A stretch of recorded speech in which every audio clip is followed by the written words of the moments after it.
Texas men's basketball takes care of business in Morgantown. Texas women's basketball does the same on the road in Waco. And the NFL divisional round has finished up with the conference championships ahead. All this and more coming up on College Press Box.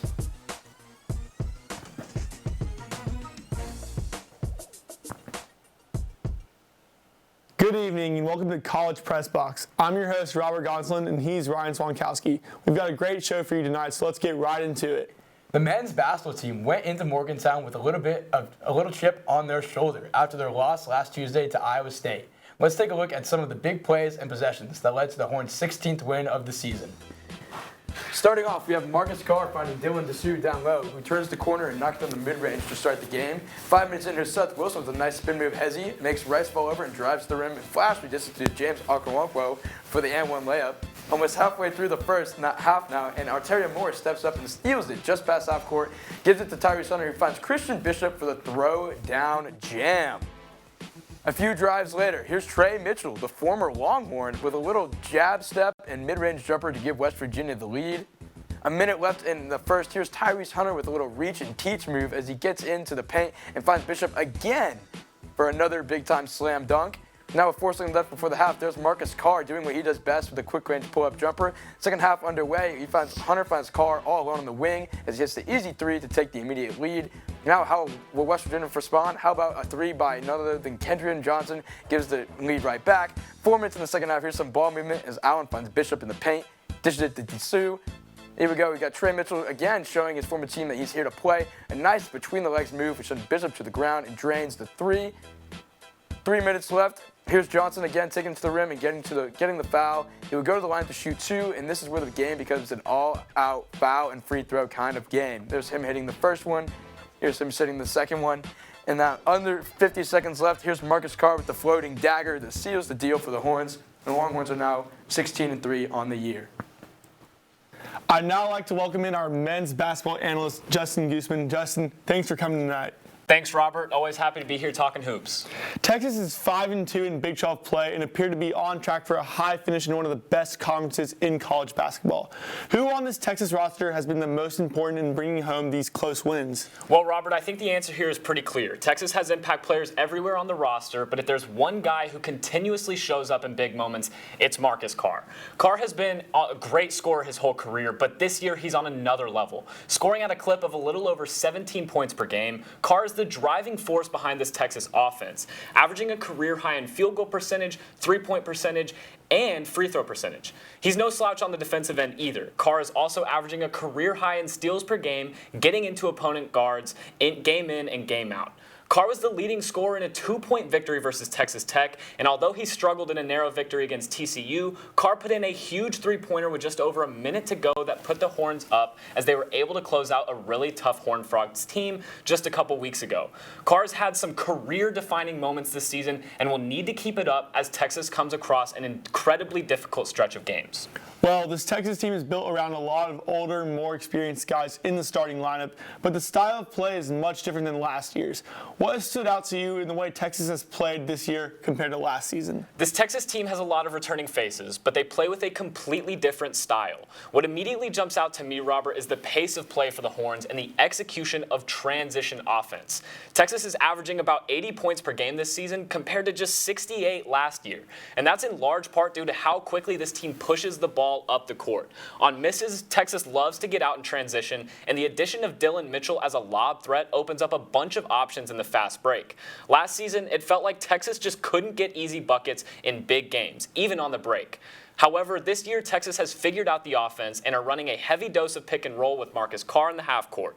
Those two changes to the style of play have benefited the Horns greatly and should be something that Texas fans continue to keep an eye on as the season progresses.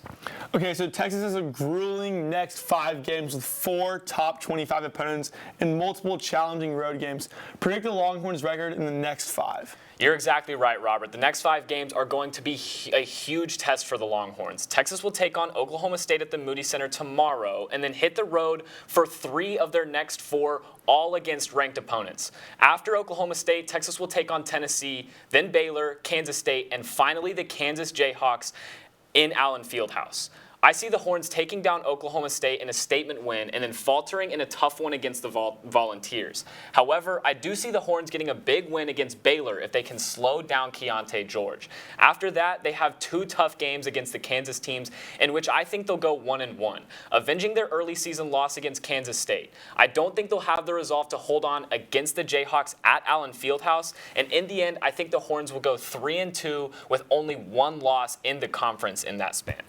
A lot of big games coming up for the men's basketball team, so we'll be sure to watch closely as we get into the bulk of Big 12 play. Now let's head back to the desk with Ryan. Thank you, Justin, for that analysis. When we come back to College Press Box, we have our very own Ethan Ferguson in studio to update us on the Texas women's basketball team. Stay with us. We'll be right back.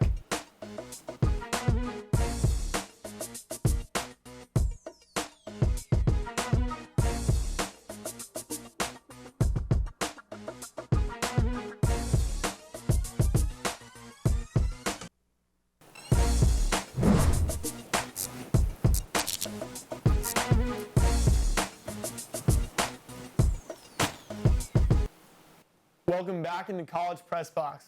Now, analyst Ethan Ferguson joins us to discuss women's basketball in their recent matchup against Baylor. Now, I'm looking to be joined by our women's basketball analyst, Ethan Ferguson. Thank you for joining us, Ethan. Thank you, Ryan. Always a pleasure. Yeah, absolutely. So let's get right into it. So, Ethan, where were some of the areas the Longhorns excelled at to get the win against the Lady Bears? Well, Ryan, coming off a loss to Texas Tech in the game prior, it was crucial for the Longhorns to bounce back on the road in Waco. Luckily for them, they were able to do just that. Defeating the Lady Bears 68-55, defense proved to be the deciding factor for Texas as the game progressed into the final minutes. The Longhorns held their opponents to under 59 points for the 13th time this season. The Longhorns remained active, forcing 20 turnovers and did a good job protecting the paint, tallying 8 blocks on the night, 3 of which came from Taylor Jones. Texas ranks in the top 10 in the NCAA in block shots per game, which is not too bad. They also did a good job dispersing the ball and getting everyone involved offensively. 5 players finished with double-digit scoring, including junior Deonna Gaston, who recorded a double-double with 13 points and 11 rebounds. Wow, double-double, that's pretty impressive. Thank you for that, Ethan. It's clear that Texas will continue to use their height as an advantage as their season progresses. What are some things that the Longhorns could work on moving forward? Some of the things I could work on, I'd say, are taking care of the ball offensively. Still should be the main focus for the Longhorns moving forward. Texas turned the ball over 19 times against Baylor, and with some of the difficult competition on the horizon, ball security will need to be of the utmost importance. I'd also add that their shot selection could be improved. Last game from behind the arc, the Longhorns made just 17% on 2 for 12 shooting. As you mentioned earlier, Ryan, height did provide benefits for the Longhorns, who racked up 19 offensive rebounds. And moving forward, second chance opportunities will allow their offensive stars in Rory Harmon and Sonia Morris to get hot and have more chances to put the ball through the net. Yeah, absolutely. 17% isn't too high there, Ethan. So I find it hard to believe that Rory Harmon, though, is only a sophomore, and I am extremely excited to see what the future holds for her. What do the Longhorns have to look forward to for the rest of this season? Well, with the win against Baylor, the Longhorns improved their record to 14-6 overall and 5-2 in conference, securing in the top 3 for the Big 12 rankings. So standing in front of them is number 18 Iowa State and number 15 Oklahoma.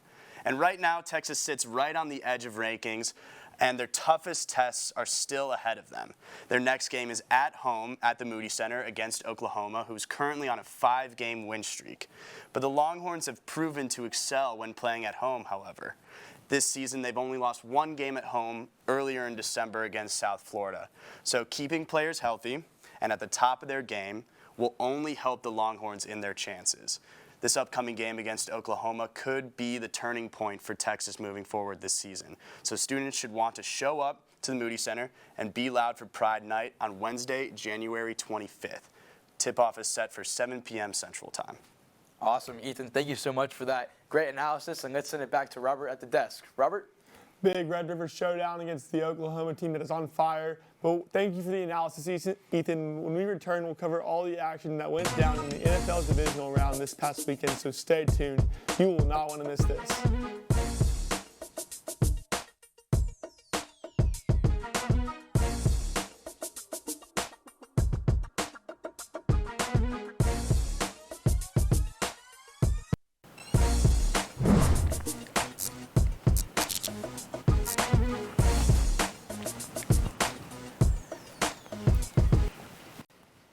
Welcome back to College Press Box. Now, for an in-depth rundown of the NFL divisional round that took place on Saturday and Sunday. NFL analyst David Pokorny summarizes all of the excitement from the 8 remaining teams in the league. David? Thank you, Ryan. This week's divisional round featured a superstar quarterback go down, a couple of embarrassing blowouts, as well as our celebration of the annual Cowboys got eliminated from the playoffs day. Let's start with Chiefs-Jags. The Kansas City Chiefs got off to a hot start with Mahomes making play after play, complemented by a strong run game, Isaiah Pacheco. The Jaguars got pressure, but the MVP seemed unfazed. The drive eventually led to a Kelsey screen, taking the distance for our first touchdown of the game. Chiefs go up 7-0. Look at that, Kelsey, just wide open there. The Jaguars were quick to answer, though, with a huge return from former Pro Bowl kick returner Jamal Agnew. The Jaguars would get some great field position, starting this drive at the Chiefs' 39-yard line. The Jags would later drive down into the red zone where Trevor Lawrence got this favorable matchup. Christian Kirk lined up in the backfield at halfback, burnt defensive end Karl Loftus for the touchdown tie the game at 7. But oh no, Patrick Mahomes gets sandwiched between 2 defenders, causing this high ankle sprain on the right leg. He would go in for a few more plays before heading to the locker room for further evaluation. Quarterback Chad Henne, though, he came in, rose to the challenge, driving 98 yards down the field, aided by rookie phenom Isaiah Pacheco, who broke a run for 39 yards off of this broken play. Chad Henne would later find Travis Kelce again for his second touchdown of the game to give the Chiefs a comfortable lead going into the half. Patrick Mahomes would come back to start the second half and lead a Chiefs drive down into the red zone and get ourselves a Marquez Valdez-Scantling touchdown in the back of the end zone. The Chiefs defense then had to step up, stopping the Jaguars in the red zone by forcing this fumble on Jamal Agnew. Then rookie CB Jalen Watson called game with this one-handed interception. Great showing from the Chiefs pair of 7th-round rookies this game. Chiefs win 27-20. Now, on to our Eagles versus Giants. Eagles-Giants. Giants came into this game very hot. But that heat would quickly fade as the Eagles wasted no time hitting Devonta Smith for a 40-yard strike on the second play of the game, followed by the touchdown pass to Dallas Goedert to cap off this Eagles' first drive. On the Eagles' next drive, Jalen Hurts would find Devonta Smith again on this bubble screen, taking it into the end zone for an Eagles touchdown, and then boom! Former Giant James Bradbury with the pick here. Getting revenge on his former team here. Daniel Jones doing no favors for this team. It was a punt off for a while and just really poor offense by the Giants all the way around. But Eagles defense was stunning. We get ourselves another rushing touchdown, this time by Boston Scott, the owner of the Giants franchise. But don't worry, Jalen Hurts wanted to get in on the action, also sneaking his way into the end zone. The Eagles were just dominant here with 416 total yards, absolutely destructive run game with 268 on the ground and 3 rushing touchdowns. Giants lose 38-7. All right, time for our snow game in Buffalo. The rematch of the canceled Week 17 game that unfortunately had to get postponed, but off to a hot start for the Bengals with Jamar Chase finding the end zone. Burrow hit him on a strike for a 28-yard touchdown. The Bengals would hit pay dirt again with Burrow finding Hayden Hurst for a 15-yard touchdown to go up 2 scores against Josh Allen and co. The Bills answered back, though, after a 23-yard pass to rookie Khalil Shakir to set up Josh Allen's rushing touchdown. He had to call his own number twice, but he finally plowed his way into the end zone. Well, the Bengals weren't done yet as they had to get a field goal as this pass to Jamar Chase was ruled incomplete by officials. You guys make the call. Personally, I don't really know here. But then the Bills start the second half with an opening drive, field goal. Because this pass over here in the red zone, they get stalled out, nothing going their way. It ended up only being 3 points. And Joe Mixon would get himself into the end zone for a touchdown. Now we got Josh Allen dropping back, and it's just not his day today as rookie out of Lincoln, Nebraska, Cam Taylor-Britt gets the interception, essentially sealing the game. But a lot of elite play from rookies in the playoffs this year, which I really do like to see. Bengals flexing on them in the snow, little snow angel celebration over there. And finally, we ended the weekend with Dak Prescott and the Cowboys headed to San Francisco to play Mr. Relevant Brock Purdy and the 49ers. After a very defensive trench warfare and an utter punt fest and snooze fest, Dak Prescott threw an interception to CB Demondre Lenore, a very hard to pronounce name, but he takes it to give the Niners some momentum. The Niners were able to capitalize with a Robbie Gould field goal after stalling out against that vicious Cowboys defense. Niners up 3-0. Dak and Co went to work with a methodical 8-minute drive resulting in a Dalton Schultz touchdown. The Cowboys' struggling kicker Brett Maher, who missed 4 of 5 extra points last week, decided to further put his job in jeopardy by getting it blocked by defensive end Samson Ebukam. The Niners would answer with their own field goal, and they weren't satisfied, though, as they nabbed another interception on Dak Prescott. This one, Fred Warner, bounces off Jimmy Ward into the Fred Warner hands. They get the ball at the 50-yard line and hit another 50-yard field goal. The Cowboys' special teams, though, in a complete 180 of luck, would recover this muff punt and tie the game up with a Brett Maher redemption field goal as the entire city of Dallas held their breaths as this went through the uprights.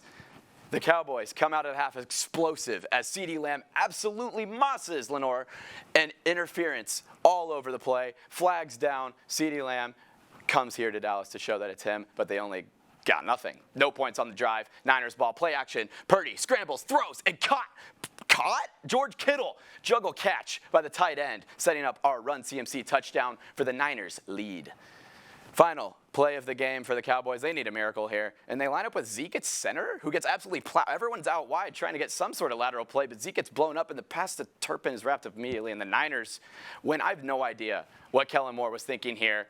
Like, did he see the play that the Colts ran in 2015 against the Pats that Pat McAfee loves to talk about, where they had one lineman?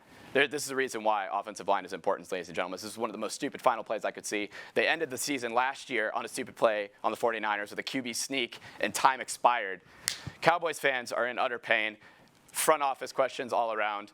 Is it Kellen Moore? Is it Mike McCarthy? Is it Dak Prescott? Fingers are being pointed everywhere. But, ladies and gentlemen, the Cowboys have been eliminated from the playoffs. And next week, the Chiefs will host the Bengals in the AFC Championship, and the Eagles will host the 49ers for the NFC. That's all we got over here. We'll send it back to the studio with Robert and Ryan. Thank you for that, as always, David. When we return, we recap the last week in Texas sports. You won't want to miss it.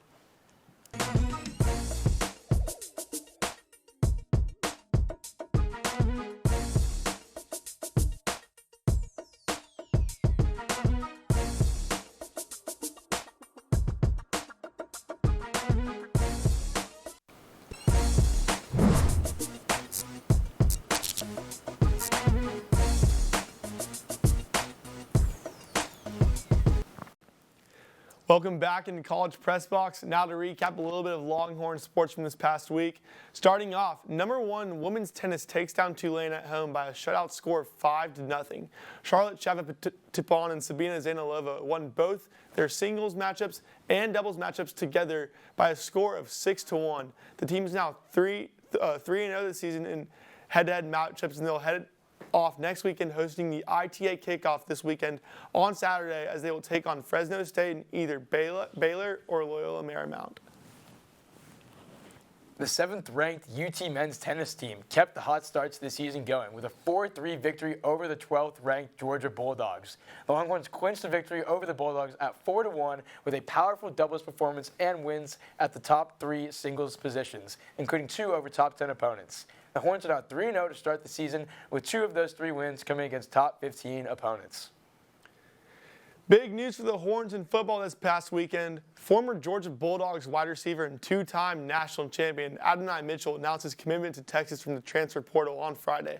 The 4-star receiver out of Antioch, Tennessee, recorded 29 receptions in 2021 and then missed 9 games this past season because of an ankle injury. Mitchell was still able to make a full recovery for the college football playoffs and help the Bulldogs pick up their 2nd title in a row. Meanwhile, the Horns also picked up 4-star safety Jalen Catalon from Arkansas out of the transfer portal. He'll join the likes of a great defense with Jalen Ford and Ryan Watts. Julian Alfred and Rasadat Adeleke both set world-leading times at the Dr. MLK Jr. Invitational on Saturday for track and field and cross country. Alfred, the NCAA Indoor All-American and defending NCAA Outdoor 100-meter and 4x 100-meter champion, broke her own record in the final, improving her NCAA all-time best clocking time to 7.02 seconds for the victory, while Adeleke registered a world-leading time of 22.52 seconds in winning the 200-meter dash. That time now ranks 3rd in UT history. Now taking a look ahead at this week in Longhorn sports. On Tuesday, we have men's basketball taking on Oklahoma State tomorrow night. And on Wednesday, we have women's basketball taking on Oklahoma in the Red River Showdown. Thursday, we have track and field and cross country at the Texas Tech Open and multi-invitational. Meanwhile, on Friday, track and field back at it again at the Boston Terrier Classic, and women's tennis taking on Fresno State in a head-to-head matchup. And on Saturday, men and women's swim and dive taking on North Carolina State, while men's tennis takes on Cal Berkeley. Men's basketball is taking on Tennessee, and women's basketball is taking on Oklahoma State. Loaded Saturday, but a lot of fun, and go Horns. That'll wrap things up for this week's episode of College Press Box. There's no College Crossfire for this week, but make sure to tune in to the 1-0 show this Friday at 10 a.m. Thank you to our analysts, everyone in Master Control, our executive producer, Samantha Pearl, and everyone else at TSTV. I'm Ron Swantkowski. He's Robert Gonsoulin. Thank you for joining us, and have a good night.